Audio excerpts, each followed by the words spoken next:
Connor, you asked me to help you figure out how to do problem number 8. So I've got 4 of them done here. This is 8a, and in this, first of all, we notice that it is a translation of 1 over x. And so the first thing we need to do is to actually graph 1 over x to look at it. So we have our asymptotes. We know that we have the asymptotes of x equals 0 and y equals 0.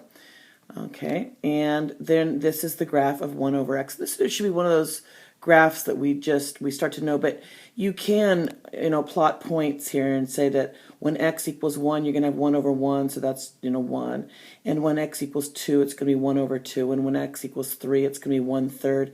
Similarly, if it was 1/2, it would be 2. So you could plot those points to graph this and put in some negative values. You can plot the points so you can see that this is what the graph looks like. But let's look at the translation. This x minus 1 is telling us that we need to move this entire graph 1 unit to the right. Whoops, sorry, don't pay attention to that right now. So we're going to take this, and so if you give me a second here, I'm going to grab all of this. Just wait. And we're going to actually move all of this 1 unit to the right. And so if I just move everything 1 unit to the right, and there's 1 unit because I did every other thing. And there we have moved it 1 unit to the right. Ignore that these numbers are no longer valid here. These numbers are not valid because I've moved the whole thing. So we just moved the whole graph. Now let's look at the next one. And with the next one, it says the translation, it's also a translation of 1 over x, and so we have that graph of it.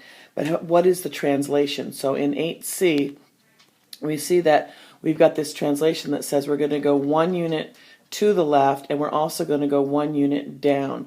So we're going to grab all of this graph here. Whoops, sorry. Grab the whole thing. And when I grab the whole thing, and I'm going to move it 1 unit to the right, so I moved it 1 unit to the right, and then I'm going to move it 2 units down. So that's 1 unit, 2 units down. And so this is where it's going to go. Once again, ignore these numbers on I shouldn't have put the numbers with the scale, but the whole thing, including the asymptotes, moved. Now let's look at the next 2 problems. In these next 2 problems, you'll notice that what we have here is a translation of 1 over x squared. So once again, we need to graph the family function 1 over x squared. Note on the grid that I am counting every other line for these numbers. I'm going to get rid of the numbers so they don't follow us through. Okay, the numbers are gone now, but do remember that I'm counting every other line, not each line. Every other line is 1 unit. So when I graph this, this is the graph of 1 over x squared. So I went over to positive 1, and then 1 over 1 squared is just 1, which is right there.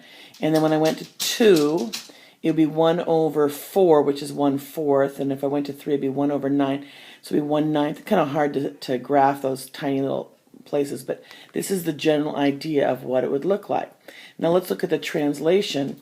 We can see that what it's saying here is that we're going to move this 2 units to the left. So I'm going to grab the whole thing, and once again I'm going to move it 1 unit and then 2 units to the right. Asymptotes and all move with us, and so there is the translation of that graph. Now let's look at the next one. We've got this E. We can see that it's going to be a translation of 4 units down. So we're going to take this graph, grab the whole thing. Oh, I have the numbers, but forget the numbers.